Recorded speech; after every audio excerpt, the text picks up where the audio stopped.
monde, j'espère que vous allez bien. On se retrouve aujourd'hui dans notre Get Ready With Me du dimanche pour celles et ceux qui débarquent ici.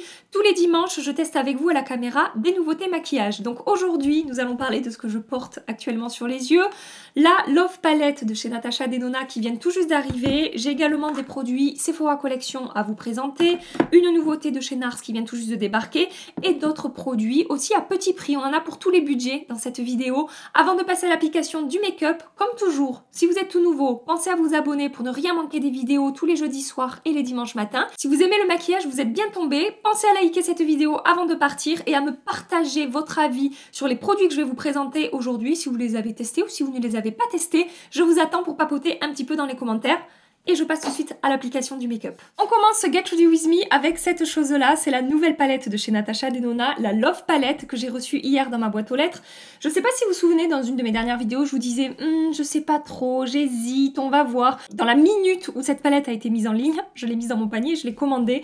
Puisqu'entre-temps, en fait, j'ai vu des swatchs et franchement, j'ai été complètement subjuguée par les swatchs.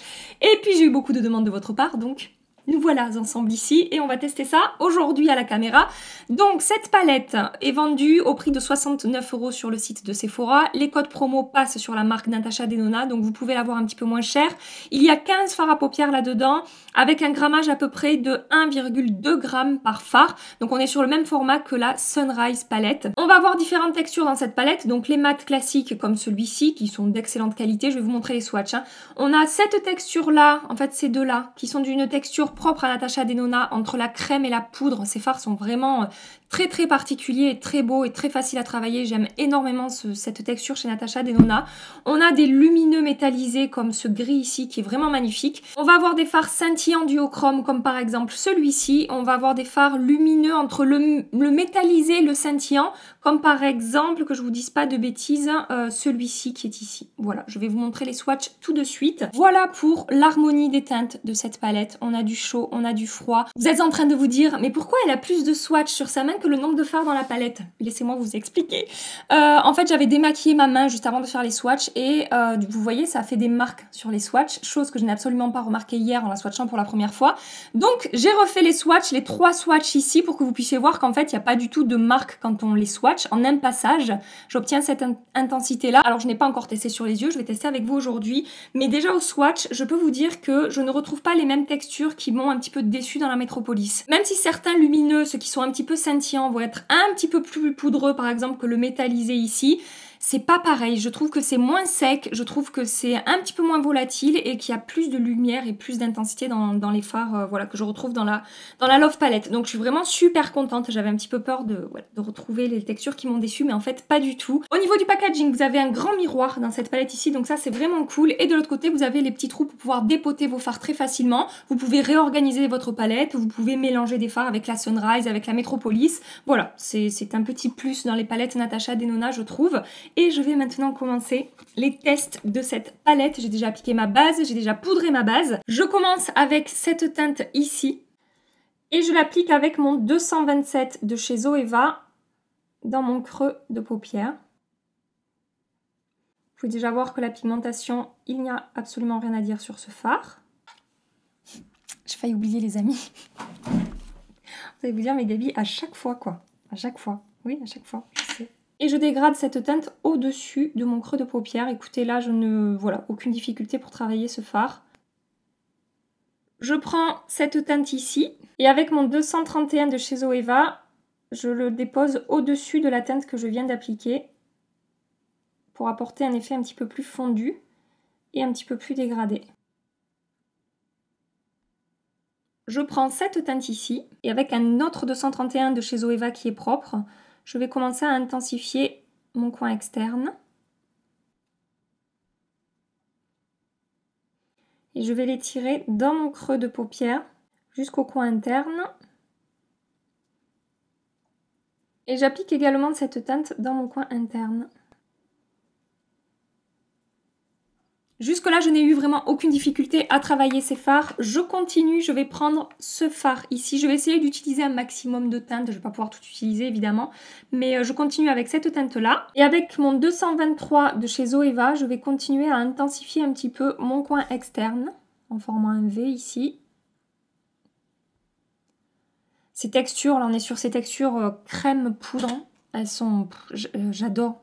Si elle pouvait faire une palette qu'avec des textures comme ça, j'achète direct, c'est sûr. C'est hyper facile à travailler, c'est hyper fondant et crémeux de par cette texture un petit peu particulière. Ça ne fait pas de chute, enfin vraiment, ça s'estompe hyper bien, ça se diffuse très très bien. On peut vraiment moduler, en plus avec cette texture, on peut avoir quelque chose de très léger ou intensifié en rajoutant un petit peu de matière. Et vraiment, c'est voilà, c'est super réussi comme texture. Je suis un petit peu... presque, je regrette un petit peu qu'il n'y en ait que 2 dans cette palette. J'en applique aussi un petit peu dans mon coin interne ici, pas énormément. Mais j'intensifie quand même un petit peu. Oh, j'adore. Je suis en train de regarder mes swatchs en me disant quel lumineux je vais utiliser. Celui-là, il est magnifique, j'ai envie d'utiliser. Cet argenté lumineux, là, métallisé, il est superbe. Ce duochrome, là, j'aimerais bien l'utiliser aussi parce qu'il est très beau. Mais je vais pas pouvoir tout utiliser. Faut que je me décide.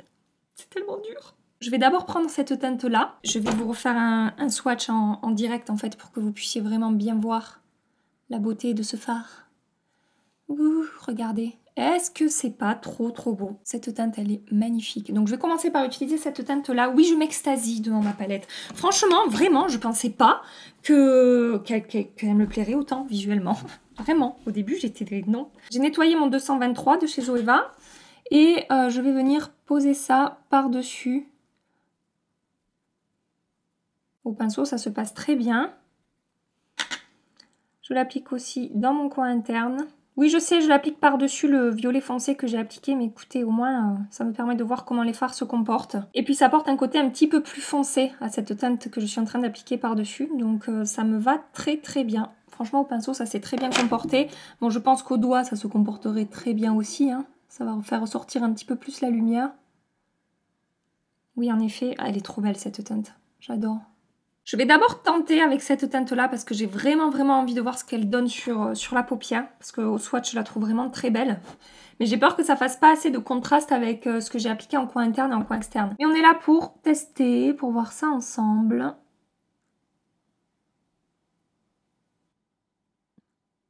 Bon, ma crainte se confirme, je trouve que c'est pas assez contrasté entre ce que j'ai sur les bords et ce que j'ai appliqué au centre. Donc je vais prendre la teinte qui est ici. Elle est un petit peu poudreuse cette teinte et je vais l'appliquer par-dessus au centre.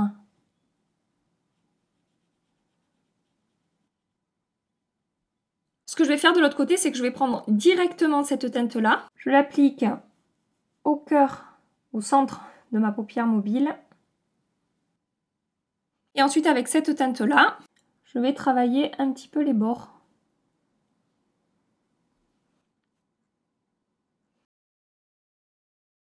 Je reprends ce fard ici et avec mon pinceau numéro 14 de chez Sephora, je vais fumer un petit peu ma ligne de cils.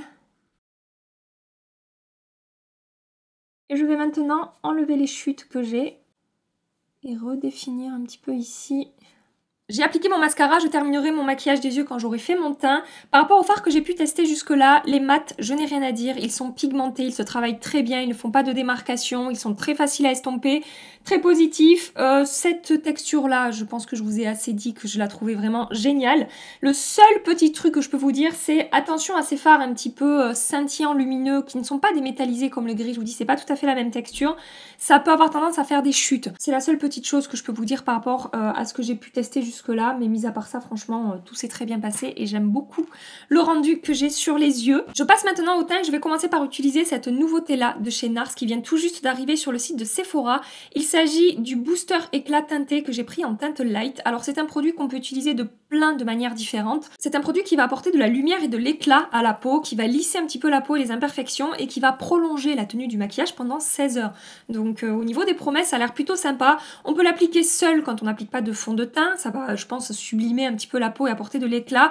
On peut mélanger au fond de teint, on peut l'appliquer comme base, on peut l'appliquer sur le fond de teint. On peut vraiment faire un petit peu comme on veut en fait avec ce produit. Ah, je pensais pas que ce serait pigmenté en fait. Il y a quand même une petite, alors c'est très léger, mais il y a quand même une petite pigmentation. Je pensais que ça serait bien plus en transparence que ça.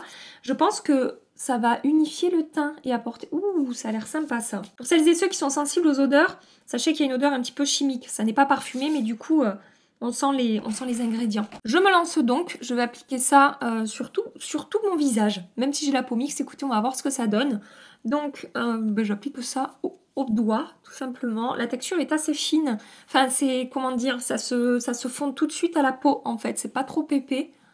Et donc, clairement, ça apporte une très très jolie lumière. J'en applique également sur mon front.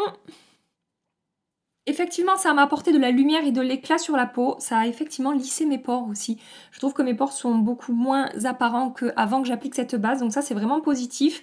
Après, au niveau de la texture sur la peau, pour l'instant, ça me laisse un petit côté pas gras, mais presque. En fait, j'ai vraiment un effet un petit peu comme si je venais d'appliquer une crème un peu nourrissante sur la peau. Je commence à m'inquiéter pour la tenue de mon maquillage dans la journée. On va voir, on va voir. Comme fond de teint, je vais appliquer un produit que je connais très bien, c'est le Authentic Skin de chez Zoeva que j'applique en teinte 040W. Je vous l'ai déjà présenté à la caméra plusieurs fois, donc je l'applique et je reviens tout de suite. Le fond de teint, c'est vraiment très bien appliqué par-dessus la base et je me répète, mais sachez qu'elle a vraiment eu un effet lissant sur ma zone T et là où j'ai les pores un petit peu apparents. Donc ça, c'est vraiment positif, j'aime beaucoup le rendu et puis j'ai du coup une très très belle lumière sur le teint. J'ai un nouvel anti-cerne à tester avec vous de chez Sephora. Je l'ai déjà testé une fois, donc je vais le tester pour la deuxième fois aujourd'hui. Il s'agit du Clear and Cover que j'ai en teinte 18.5. On est sur un anti-cerne avec un embout mousse, comme ça. C'est un correcteur enrichi en acide salicylique qui masque et agit sur les imperfections pour un teint plus uniforme. Il coûte 11,99 €. Donc c'est pas forcément vendu comme un anti-cerne, c'est vendu comme un correcteur. Donc on peut l'utiliser effectivement sur les cernes et aussi pour faire de la correction ciblée sur les boutons, les rougeurs, les choses comme ça. Donc moi aujourd'hui, je vais l'appliquer comme anti-cerne. La teinte ça va, mais c'est vrai qu'un poil plus clair ça aurait été sympa, ça m'aurait apporté un petit peu plus de lumière sur le contour de l'œil. Mais c'est pas grave. La texture est vraiment très très fine. La première fois que je l'ai testé, j'avais remarqué aussi, ils se font vraiment très bien. En fait, ils ne laissent aucun effet de matière, il y a vraiment un effet seconde peau. Et la couvrance, je dirais, est moyenne. On n'est pas sur une couvrance extrême, mais vous pouvez voir par rapport à mon autre cerne que ça a quand même bien corrigé le côté sombre et violet de mon cerne. Et c'est surtout au niveau de la texture que je trouve vraiment très jolie. Après avoir au niveau de la tenue, voilà. Là, pour l'instant, au moment de l'application, c'est très joli, c'est très fin. Et je dirais qu'il a un fini semi-mat. C'est pas très lumineux, mais c'est pas plombant non plus. Sur ma zone de T, je vais quand même appliquer ma poudre Shape Tape Setting Powder de chez Tarte pour contrôler un minimum mon excès de sébum. Parce que j'ai la peau mixte, donc avec la base lumineuse que j'ai appliquée en dessous, je veux pas finir huileuse dans 2 heures. Donc je vais quand même contrebalancer un petit peu avec ma poudre de chez Tarte. Je voulais profiter de cette vidéo pour vous reparler de ce produit-là de chez Urban Decay. Donc c'est une nouveauté, il est sorti le mois dernier, il me semble, ce produit. Il s'agit du fond de teint Stay Naked The Fix. C'est un fond de teint poudre qui vient avec une éponge qui est ici. Alors j'ai testé ce produit, pardon, j'ai la teinte 30W. J'ai testé ce produit comme fond de teint. Et alors le rendu était assez joli sur la peau, à part là où j'ai les pores un petit peu plus apparents et ça a marqué mes pores. Par contre, j'ai envie de le tester en poudre de finition parce qu'apparemment, de ce que j'ai pu comprendre, en poudre de finition, ce truc est vraiment génial. Donc je prends un gros pinceau poudre, c'est un pinceau Kiko, c'est le numéro 07 et je vais appliquer ça partout en fait sur mon visage. Ça va apporter une correction supplémentaire hein, puisque ce produit-là est couvrant. Et on va voir si ça marque mes pores aussi. Ou pas. Bon, du coup c'est un peu dommage parce que je me dis que ça va, vu que c'est un fini mat, ça va plomber quand même la base NARS que j'ai appliquée en dessous. Quoique, j'ai quand même encore de la lumière qui transparaît, mais c'est quand même moins lumineux qu'avant que j'applique cette poudre Urban Decay. Alors effectivement, ça m'a apporté une couvrance supplémentaire, ça a unifié un petit peu plus mon teint, ça a un rendu vraiment mat et même si je suis contente, j'ai quand même de la lumière qui transparaît au travers. Donc ça, je pense que c'est la base NARS et le fond de teint Zoeva qui font ça, c'est super joli. Et écoutez, au niveau des pores, ça ne me les a pas plus marqués que ça. Donc en poudre de finition, effectivement, si ça contrôle quand même correctement mon excès de sébum et que ça évolue bien dans la journée, peut-être que ça peut être sympa pour celles qui cherchent à rajouter encore un petit peu de correction en poudre de finition. Bronzer maintenant, je vais réchauffer mon teint avec une palette petit prix de bronzer. Il s'agit de la Révolution Pro 4K bronzer palette. J'ai pris celle avec les tons plutôt froids. On a 3 bronzers mat et un bronzer un petit peu satiné ici. Je vous ai fait les swatchs, donc le satiné, vous pouvez voir, il est ici. Il est quand même un petit peu plus lumineux. Je vais commencer par utiliser la teinte qui est ici. Alors, cette palette, je l'ai testée 2-3 fois, il me semble. Alors, je vais vous montrer. Ils sont quand même un petit peu poudreux. J'ai pris cette teinte-là et Ça m'en a mis un petit peu partout, faut être délicat avec son pinceau. Mais mis à part ça, je trouve que la pigmentation est correcte. On n'est pas sur une pigmentation extrême, mais ça fonctionne quand même très bien. Et puis moi, vous savez, je préfère les bronzers et les blushs qui sont pas extrêmement pigmentés.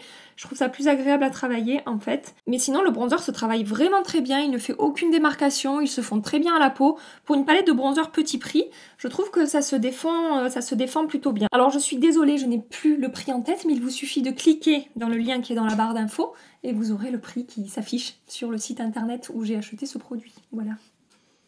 Jusque là dans cette palette, j'ai testé les 3 teintes à part la plus foncée ici que je pense, voilà, qui je pense sera un petit peu trop foncée pour moi, mais je peux quand même la mélanger avec celle qui est au-dessus ici.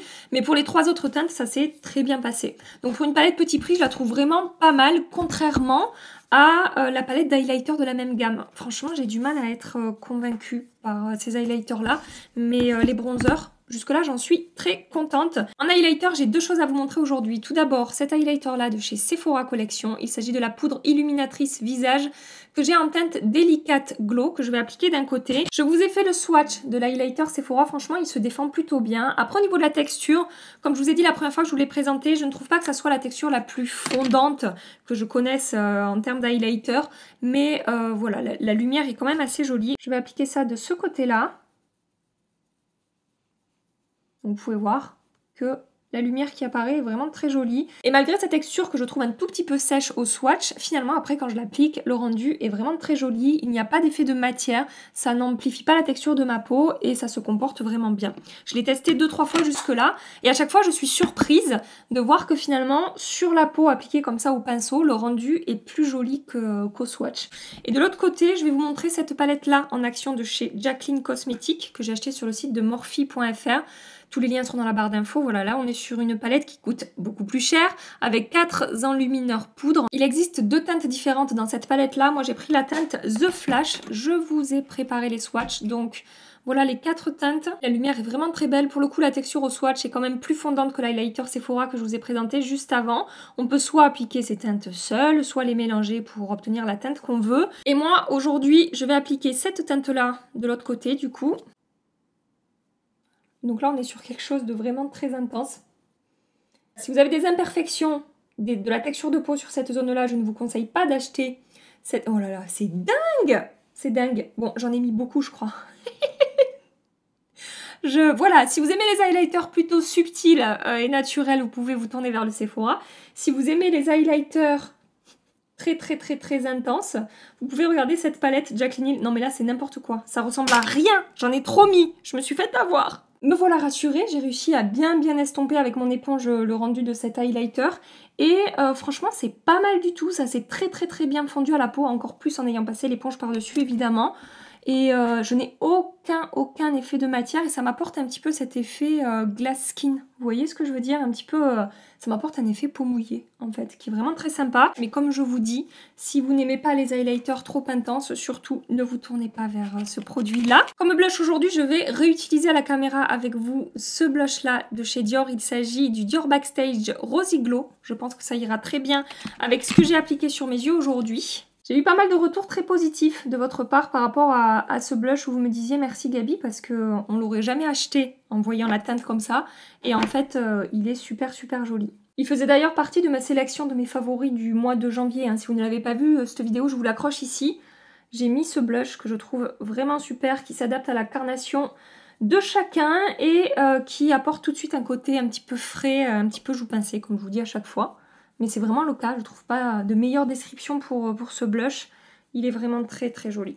Je termine maintenant mon maquillage des yeux. Je prends cette teinte-là, que j'applique tout le long de mon ras de cils inférieur en remontant ici dans mon coin externe. Je prends cette teinte, je fais la même chose, tout simplement, le long de mon ras de cils, coin interne. Et je remonte ici dans mon coin externe et j'essaie d'estomper en fait avec ce que j'ai appliqué au-dessus. Je prends la teinte qui est ici et toujours avec le même pinceau, je vais rester un petit peu plus près de ma ligne de cils. Donc le pinceau c'est le 239 de chez MAC. Je prends la teinte qui est ici. En fait vous aurez compris, je reprends au fur et à mesure toutes les teintes que j'ai appliquées au-dessus. Et je vais longer ma ligne de cils Je m'arrête au milieu à peu près de mon œil. Et je remonte dans mon coin externe. Je prends cette teinte ici. Je l'applique en touche de lumière dans mon coin interne. Et je redescends un petit peu ici, le long de mon ras de cils, dans mon coin interne. Et ensuite, je prends cette teinte et je viens la déposer le long de mon ras de cils ici, en m'arrêtant au milieu à peu près. J'applique du noir dans ma muqueuse inférieure et supérieure. Je déteste! Ça fait des chatouilles. Et j'applique également du mascara au ras de cils inférieur. Pour les lèvres, je suis partie sur un gloss de chez Pat McGrath. Il s'agit du Lust Gloss en teinte Divine Rose. Je n'arrête pas d'utiliser ces gloss en ce moment. J'aurais pu les mettre dans ma vidéo favori du mois. J'ai oublié en fait. Donc ça, c'est la teinte Divine Rose que j'adore. Et j'ai une teinte un petit peu plus nude, un petit peu plus pêche, qui est la teinte Dare to Bear. De toute façon, c'est les gloss que vous me voyez tout le temps utiliser en ce moment. Voilà, donc franchement, ces deux gloss-là que moi j'ai eu dans un kit existent en full size, si jamais ils vous intéressent. Donc ils sont vraiment super. Ils ne collent pas du tout. Ils sont très agréables à porter. Et j'ai donc terminé mon maquillage, que ce soit le maquillage des yeux ou le maquillage du teint. Pour l'instant, j'aime beaucoup, je n'ai absolument rien à dire. Franchement, la palette là, la palette Love Palette de Natasha Denona, écoutez, pour un premier test, je suis vraiment super contente de la manière dont se sont comportés les fards, du rendu du maquillage sur mes yeux. Alors après, clairement, si vous n'aimez pas trop les teintes rose, violette, mauve, pourpre, ne vous tournez pas vers cette palette, elle ne sera pas faite pour vous. Mais si vous aimez ce genre de teinte, la qualité des fards jusque-là, par rapport à ce que j'ai pu tester, voilà, je n'ai rien de négatif à dire. Par contre, ce que je vais faire, vous en avez pas marre de moi? Moi, des fois, j'en ai marre de moi. Si, je sais ce que je vais faire. Sur ma zone T, je vais quand même appliquer un petit peu de spray fixant ultra mat de Urban Decay. Parce que comme je vous dis, par rapport à la base NARS qui a eu un très très joli rendu sur ma peau, franchement, très positif pour un premier test, à voir sur la tenue, mais au moins l'application très jolie. J'ai quand même peur pour le contrôle de sébum de ma zone T, donc ultra mat que j'ai bien secoué avant, sinon on se retrouve avec des gouttes blanches sur le visage. Hop, pas plus hein. J'ai donc terminé l'application de mon maquillage. Ce que je fais, comme toujours, c'est que je reviens ce soir pour vous montrer comment est-ce que ça a tenu. Je vous fais des gros bisous, et je vous dis à tout à l'heure. Ça fait 9 heures que je porte le maquillage et comme vous pouvez le voir, je commence à briller quand même assez sérieusement. En même temps, j'ai pris des risques, j'ai appliqué une base lumineuse, un fond de teint lumineux. Donc forcément, sur ma peau mixte, je ne suis pas trop surprise du résultat. Maintenant, je ne sais pas si vous pourrez le voir à la caméra, mais mon fond de teint n'a pas bougé, mon maquillage en fait n'a pas bougé. Tout est resté en place. J'ai toujours les pores qui sont plutôt lissés, pas autant que ce matin, mais quand même encore. Et rien ne s'est séparé de ma peau, rien n'a bougé, rien n'a migré. Tout est resté en place, c'est juste que ça n'a pas contrôlé mon excès de sébum. Même le spray fixant ultra mat n'a pas pu me sauver en combinant tous ces produits sur ma peau. Maintenant, par rapport au fait que le fond de teint n'ait absolument pas bougé, ça me donne de l'espoir par rapport à ce produit NARS que j'ai beaucoup aimé au moment de l'application, de par son côté lumineux, lissant et un petit peu unifiant en fait. Il a un tout petit côté teinté qui apporte bonne mine en fait et du coup j'ai envie de le tester dans les prochains jours en le combinant avec ma base Original Skin de chez Origins qui pour le coup elle contrôle la brillance et mon excès de sébum. J'ai vraiment envie de tester comme ça parce que je pense qu'il y a moyen que j'aime beaucoup ce produit. Je continue les tests. Pour ce qui est de l'anti-cerne, je rezoome. Franchement j'en reviens pas. L'anti-cerne il n'a pas bougé, il n'a pas migré. Je n'ai pas d'effet de texture ni de matière. Il n'a pas filé dans mes plis, dans mes ridules. Il n'a pas asséché mon contour de l'œil. Il n'a pas plombé mon dessous d'œil non plus. Tout est positif. Si vous recherchez de la couvrance extrême, ne vous tournez pas vers cet anti-cerne correcteur. Mais si vous aimez les couvrances moyennes, franchement, regardez parce que au niveau de la tenue et du rendu sur le contour de l'œil, il est bluffant. Et par rapport à l'anti-cerne Dior que j'ai pu tester récemment, franchement, rien à voir. Je préfère largement cet anti-cerne de chez Sephora. Pour les highlighters, écoutez, ça a très bien tenu. Rien de plus à dire par rapport à ça. La palette de bronzer petit prix, comme je vous ai dit, franchement, très bon rapport qualité-prix. Rien de négatif à dire. Concernant la Love Palette maintenant de chez Natasha Denona, vous aurez compris que pour un premier essai, je suis totalement satisfaite de ce que j'ai découvert dans cette palette, que ce soit la pigmentation, la facilité à travailler les fards et la tenue, il n'y a rien à dire non plus. J'ai vraiment aimé le make-up que j'ai porté aujourd'hui. Vous m'avez fait beaucoup de compliments sur Instagram. Je vais vous montrer maintenant des swatchs en direct parce qu'en fait, je vois passer de tout sur Instagram et sur YouTube par rapport aux swatchs de cette palette. Et je vais vous montrer moi comment est-ce que ma palette swatch. Donc je commence par la première rangée. Tout d'abord, on a le fard First. Ensuite, on a Lifetime qui est poudreux au niveau de la texture mais qui swatch, comme vous pouvez le voir, très bien. Ensuite, on a Heartbeat. Ensuite, on a transparente, très joli fard aussi lumineux. Et ensuite, on a Trust.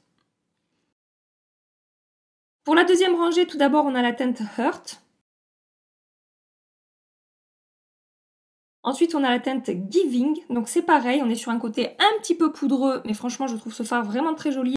Pareil pour le fard Pure Love, je le trouve vraiment très joli. Il a une texture un poil poudreuse, mais franchement, je le trouve vraiment très très beau ce fard. Le fard Commitment, vous aurez compris, je l'adore.